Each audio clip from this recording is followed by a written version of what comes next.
सुलेमान अलैहिस्सलाम गुजर रहे थे तो एक मकाम से आप गुजरे जहां चींटियां बड़ी कसरत के साथ थी। तो एक चींटी जो उन चींटियों की सरदार थी, उन चींटियों की बड़ी थी, और मुफस्सिरीन किराम ने यह भी लिखा है कि वो थी भी, एक आंख उसकी कोई नहीं थी, एक टांग उसकी कोई नहीं थी, लेकिन इस हाल में भी वो चींटी जो थी वो चींटियों की क़यादत कर रही थी। तो हज़रत सैयदना सुलेमान अलैहिस्सलाम का लश्कर जब वहाँ से गुजरा तो वो कहने लगी, या अय्युहन नमल उदखुलू मसाकिनकुम, कहने लगी चींटियों अपने बिलों में घुस जाओ, कहीं ऐसा ना हो कि सुलेमान अलैहिस्सलाम का लश्कर बेदहानी में, सुलेमान का लश्कर तवज्जो ना करे और तुम्हें पाँव के नीचे मसल दे, लिहाजा इस तरह करो कि तुम अपने अपने बिलों में घुस जाओ। हजरत सुलेमान अभी 3 मील दूर थे, तमाम मुफस्सिरीन ने लिखा है 3 मील दूर थे। तो वहां से चींटी बोली तो कुरान कहता है कि हजरत सुलेमान उसकी बात सुन के हंस पड़े, फतबस्सम दाहिका, आप उसकी बात सुन के हंस पड़े कि देखो ये चींटी क्या कह रही है, जरा गौर करना बात पर कि हजरत सुलेमान 3 मील दूर फासले पर चींटी की बात भी सुन लेते हैं। मौलवी ने कुरान की आयत पक्की याद कर लिया, ना बशर मिसलुकुम, कहता है हुजूर ने कहा मैं तुम्हारी तरह का बशर हूँ, नबी हमारी तरह होते हैं जी। तो वो तो 3 मील दूर चींटी की आवाज़ सुन लेते थे, इसके कान में चींटी रखो भला, इसे कहो कि बता भला क्या कहती है, कुछ बताएगा फिर दौड़ लगा देगा शायद, कान में रखो इसको, कहो बता चींटी क्या कहती। और अगर ये लफ्ज़ ना होते कुरान के कि जब उन्होंने सुना तो हंस पड़े, ये जुमले ना होते तो शायद इसको भी ना मानते, लेकिन हजरत सुलेमान ने सुनी चींटी की बात। और अब अगली बात कहने लगा हूं, बड़े खूबसूरत लफ्ज़ लिखे हैं मुफस्सिरीन ने, फरमाते हैं देखो एक चींटी ने एक जुमला बोल के, एक चींटी ने एक जुमला बोल के अपने कबीले की खैर खाई की तो रब ने उसका जुमला भी कुरान में बयान फरमा दिया।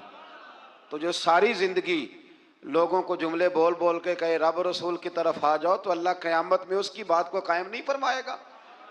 जो भी किसी की खैर खाई करे वो एक जुमला बोल के करे, और हो भी चींटी, तो अगर अल्लाह उसका जिक्र कुरान में बाकी रखता है तो मैं और आप अगर किसी की खैर खाई करेंगे तो इंशाअल्लाह जिक्र बाकी रहेगा। शर्त यह है कि करें खैर खाई। इसी तरह से एक बात और लिखी है हमारे मुफस्सिरीन ने कि हजरत सुलेमान एक दिन ना इसी तरह निकले, कहत पड़ गया था, बारिश नहीं होती थी, तो हजरत सुलेमान बाहर मैदान में निकले दुआ करने के लिए, खुश्क साली थी। तो जब आप गए तो एक चींटी अपने पर फैला के दुआ मांग रही थी। तो रब करीम ने फरमाया सुलेमान आप वापस चले जाएं, बारिश आ जाएगी पर आएगी चींटी की दुआ पे। तो हजरत सुलेमान ने अर्ज की मौला मैं भी तो इतना लश्कर लेके आया हूं ना, तो चलो हमें भी दुआ कर लेने दे, तू चींटी की दुआ पे बरसा देना पर दुआ कर लेने दे। फरमाया नहीं आप वापस जाएं, दुआ ना मांगे। या अल्लाह क्यों? फरमाया चींटी का दिल टूट जाएगा, वो तो कहेगी कि ये सुलेमान की लश्कर दुआ पे फिर बारिश आई है। तो आप न करें ताकि उसके दिल में ये बात रहे कि नहीं मेरे रब ने मेरी दुआ पे बारिश फरमाई। आप जाएं, आज बारिश आएगी पर आएगी चींटी की दुआ पे। तो जो चींटी बारिश की दुआ करे कौम के लिए, अल्लाह अगर उसका जिक्र कायम रखता है, तो जो अपनी कौम के लिए हिदायत की दुआ करे। और कभी कभी गर्दन झुका के देखा करो कि दिल में रसूलुल्लाह की उम्मत का दर्द कितना है। अगर कहीं हुजूर की उम्मत का दर्द है तो फिर इंशाअल्लाह जिक्र क़यामत तक बाकी रहेगा, फिर इंशाअल्लाह क़यामत तक आने वाली नस्लें भी आपका जिक्र करेंगी अगर हुजूर की उम्मत का दर्द सीने में मौजूद है। इसी तरह से फिर हजरत सुलेमान के लश्कर में ना एक हुदहुद नामी परिंदा भी था, लश्कर का कारकुन था परिंदा। हुदहुद गायब था, तो हजरत सुलेमान कहने लगे किधर गया वो हुदहुद, नजर ना आ जाया सख्त सजा दूंगा, यहां तो कोई अच्छी खबर लाएगा। क्योंकि वो हुदहुद परिंदा जाता था तो खबरें ला के देता था, वरना सजा दूंगा। उतनी देर में हुदहुद भी आ गया। तो ये परिंदे जो कारकुन होते हैं बड़े सियाने होते हैं, कभी बंदा नाराज हो तो सही खबरें ले आते हैं। तो सही खबर लेके आ गया, आते ही आके बैठा। तो उसने हजरत सुलेमान अलैहिस्सलाम ने कहा कहाँ थे? अर्ज करने लगा हुजूर मैं मुल्क के सबा गया था, वहाँ एक औरत हुक्मरानी करती है, उसका नाम बिल्कीस है, बहुत बड़े तख्त पे बैठती है। 80 गज उसका तख्त लंबा है, 40 गज चौड़ा है, और शायद 80 मान के 80 टन उसका वजन है। तो हुजूर वो सूरज को पूछते हैं।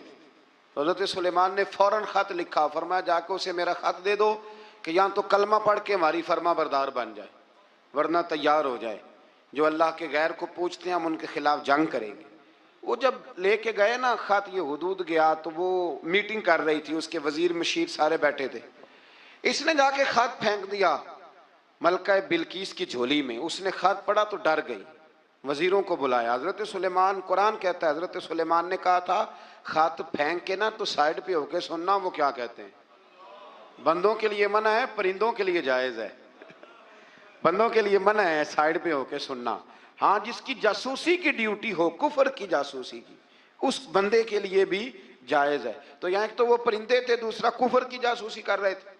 साइड पे होके सुनने लगे तो मलका बिल्कीस कहने लगी अब क्या करना है, ये खत आया है। तो वो कहने लगे हम तैयार हैं, आप हुक्म करें, हम लड़ने को तैयार हैं, लड़ेंगे।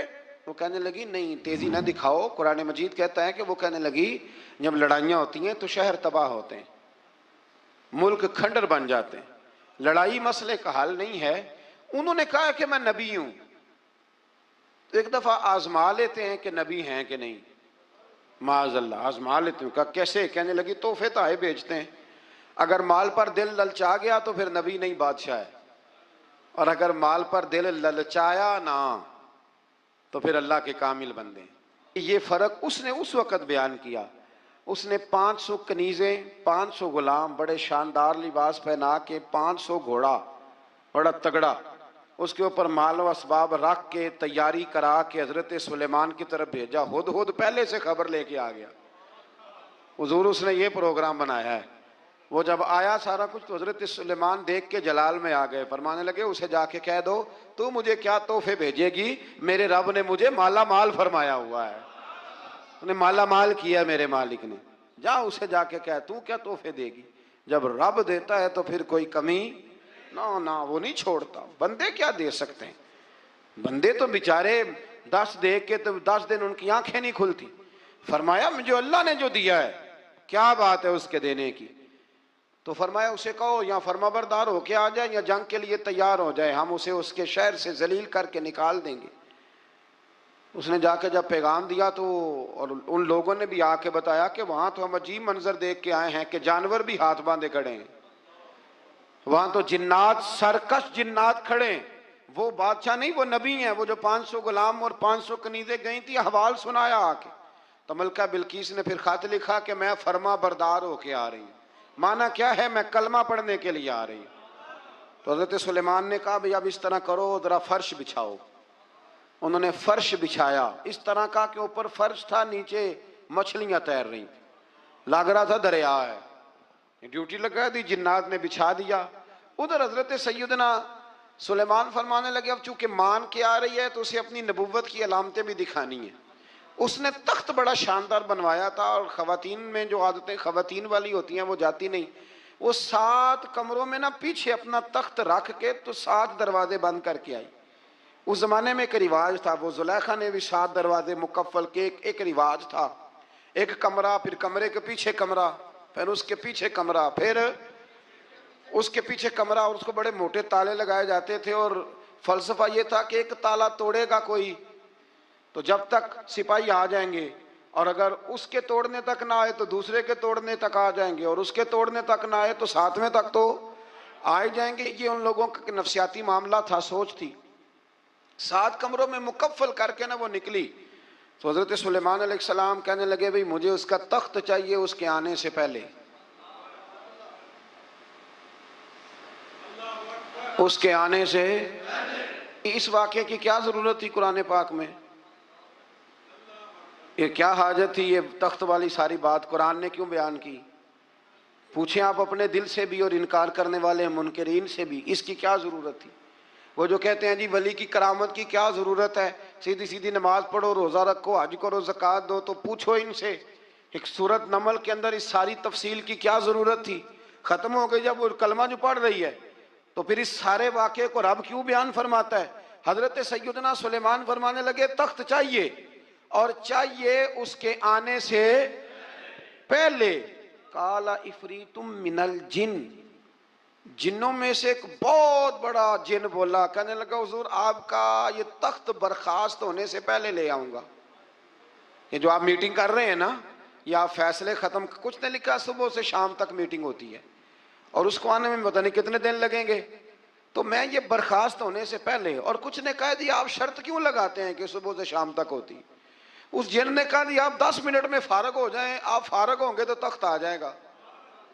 मुफस्सिरीन ने लिखा है कि जब कुरान कहता है कि उसने कहा कि आपके फारिग होने से पहले, तो इसका मतलब है कि जब आप उठेंगे ये जगह खाली कर देंगे तो तख्त यहां किवें, हजारों मील का फासला है, आ जाएगा। पर हवाई जहाज पे कार्गो करा के जी, DHL के जरिए कैसे आएगा? वह आएगा तो बस आएगा। तो हजरत सुलेमान की तो बादशाहत थी ना जमाने पे, फरमाने लगे नहीं नहीं तू लेट है, तू लेट है, तू हमें जानता ही नहीं। एट सेट ते पखड़ा कुआर गंदल, असी और भी बूटियां जानने आ, ये तू लेट है, अभी हमारी ताकत इससे ज्यादा है। बड़ी कमाल बात लिखी है लिखने वालों ने। एक मुफस्सिर ने लिखा है कि अभी हजरत सुलेमान ने गुलामों से मंगवाया है, अपनी बात कोई नहीं की। ये हाल है उनके गुलामों का, तो सरदार का आलम क्या होगा। हजरत सुलेमान कहने लगे भी जल्दी जाइए। काल अल्लज़ी इंदहु इल्मुम मिनल किताब अना आती का भी कबल अन यरतद्द इलैका तरफुक। तो उठा उनमें से वो जिसके पास किताब में से इल्म था, सारी किताब का भी नहीं, इल्मुम मिनल किताब, किताब। वो उठे जिनके पास किताब में से इल्म था, तो वो उठ के कहने लगे हुजूर मैं ले आऊंगा कब? आपके आंख झपकने से, नहीं आंख झपकने से। बंदा था जिन था, जिन की तो बात मानी नहीं उन्होंने। क्या कहा? आंख झपकने से, मैं आंख झपकने से पहले ले आऊंगा। तो हज़रत सुलेमान कहने लगे तू ठीक है चल ला फिर।